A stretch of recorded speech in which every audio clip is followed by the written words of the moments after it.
নির্বাচনের মাঠটা সার্বিকভাবে আপনি তো ঢাকা ৮ এর বাইরেও তো আপনি নজর রাখেন নিশ্চয়ই। আপনি ইনকিলাব মঞ্চের আপনার আরও সংগঠন বিভিন্ন জায়গায় বিস্তৃতিও থাকতে পারে। সামগ্রিকভাবে এই মাঠটাকে কেমন মাঠ মনে হচ্ছে, এটা একটা ব্যাপার। সেই সঙ্গে আরও দুইটা প্রশ্ন করে রাখি যে আপনারা কি জোট টোটে যাবেন কিনা, যেমন জামাতের দিকে, বিএনপির দিকে, কিংবা যে এনসিপি বা ওরা কিছু একটা করতে যাচ্ছে। এই দুইটা প্রশ্ন যদি উত্তর দেন। আচ্ছা, প্রথমত কথা হলো আপা যেটা বলছিলেন, একটু ওখানে বলি যে আপার ওই জায়গাটা কোনকে আমি জাস্ট এগিয়ে নিয়ে যাই। আপা বলছিলেন যে অনলি ওয়ে ইজ ইলেকশন। তো হ্যাঁ, অবশ্যই অনলি ওয়ে ইজ ইলেকশন, যে আমাদের যে গণতন্ত্রের উত্তরণ ঘটাতে হবে। কিন্তু পরের প্রশ্নটা হলো কেমন একটা ইলেকশন। বাংলাদেশের মানুষ গত 17 বছরে ভোটই দিতে পারে নাই, নাম্বার ওয়ান। আমাদের সব থেকে বড় চ্যালেঞ্জ দেখেন, এখন এই ইলেকশন প্রক্রিয়া, এটা নিয়ে যদি আমরা প্রশ্ন তুলি, একটা ভালো ইলেকশন যেটা প্রফেসর ইউনূস বলছেন যে ঈদের উৎসবের মতো ইলেকশন হবে, এখন সেটা করতে গেলে যে যে ত্রুটিগুলো আছে সেটা নিয়ে যদি কথা বলতে শুরু করি, এখন যদি এরপরে আমাদের ভাই বন্ধুরা আমাদেরকে বলে বসে যে আমরা ফেব্রুয়ারিতে ইলেকশন চাই না, তাহলে তো আর কথা বলা যাবে না। কারণ আমরা ইলেকশনটা চাই বলেই আমরা অনেকের আগে মাঠে নামছি, মানুষের সাথে কথা বলবার চেষ্টা করছি।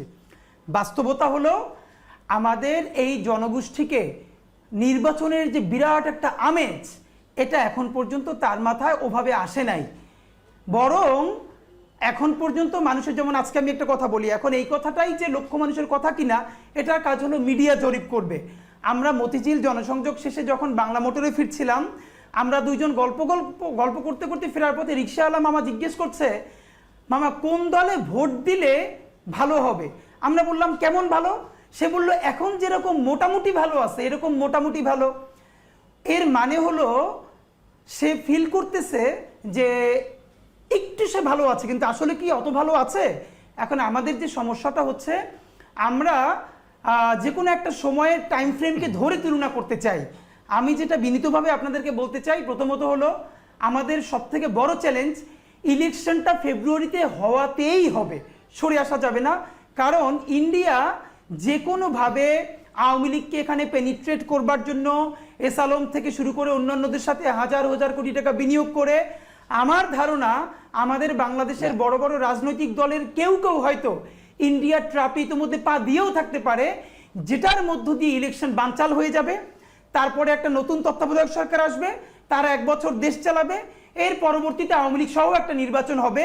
এরকম একটা ষড়যন্ত্র আছে, আমরা শুনতে পাচ্ছি। না না, কিন্তু হাদি, আপনি যে প্রশ্নটা, আপনি যে কথাটা বলছেন যে ইলেকশন ফেব্রুয়ারিতে হওয়া দরকার, তাহলে এই যে আপনারা বা অনেকে যে মানে বলা বলি করছিল, এরকম বক্তব্যগুলো আসছিল যে সংস্কার হইতেই হবে, এই সরকারের একটা সংস্কারের ম্যান্ডেট আছে, তাহলে কি মানে এখন যে পরিবেশ, মানে আমরা কি বলতে পারি যে এখন আসলে সংস্কার যাই থাক, মানে ইলেকশনের দিকেই যাওয়া দরকার দেশকে বাঁচাইতে হলে, এটা বলা যায়?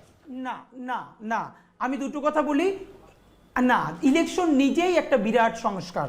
কোন ইলেকশন?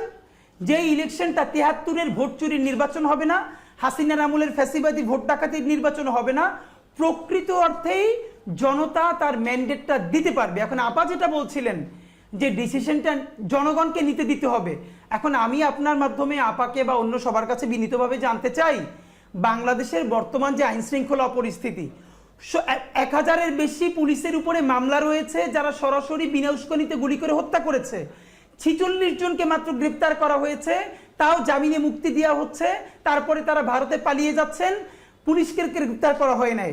যেই সব আমলা সচিবেরা 4 তারিখেও হাসিনার পক্ষে সচিবালয়ে মিছিল করেছে, দিনের ভোট রাতে করেছে, তারা এখনো সচিবালয়ে বহাল আছে, তারাই সামনে নির্বাচনে আবার নেতৃত্ব দিবেন। এই সচিবালয়, এই পুলিশ, এই রকম নির্বাচন কমিশনের শক্তি দিয়ে আমরা সেই জনতার ম্যান্ডেট বাস্তবায়ন করতে পারবো কিনা, আমরা আপা যেটা বলছি যে জনগণকে সিদ্ধান্ত নিতে হবে। আপনি আপাকে প্রশ্নটা করবেন, কিন্তু মানে আপা কি এগুলো পরিবর্তনের পক্ষে নয়? আপাও তো নিশ্চয়ই একটা সংস্কার, একটা পরিবর্তন চায়। এই প্রশ্নটা কেন আপাকে করছেন? না, আপাকে এই জন্য বলছি যে যখনই আমরা নির্বাচনী ব্যবস্থার ত্রুটি নিয়ে কথা বলি, তখনই আমাদের অনেক ভাই বন্ধুরা এভাবে আমাদেরকে প্রশ্ন ছুড়ে দেন, তাহলে কি আমরা নির্বাচন বিরোধী? না, বরং এখন আমি আপনাকে সংক্ষেপে যেটা বলতে পারি, নির্বাচন নিজেই একটা বড় সংস্কার। ঐতিহাসিক শ্রেষ্ঠ নির্বাচন হতে হবে, যেটা বর্তমানের যে আইন শৃঙ্খলা পরিস্থিতি এই কাঠামোতে এই নির্বাচন করা যাবে না। নামকাওয়াস্তে নির্বাচন হয়ে যাবে কিন্তু ঐতিহাসিক দায় থেকে যাবে। তাহলে প্রশ্ন হলো, ঠিক হাতে যেটুকুন সময় আছে এর মধ্যে এমন কি করলে সংস্কার হতে পারে, নির্বাচন হতে পারে, সেটা হচ্ছে জুলাই সনদের ভিত্তিতেই জাতীয় নির্বাচন হতে হবে।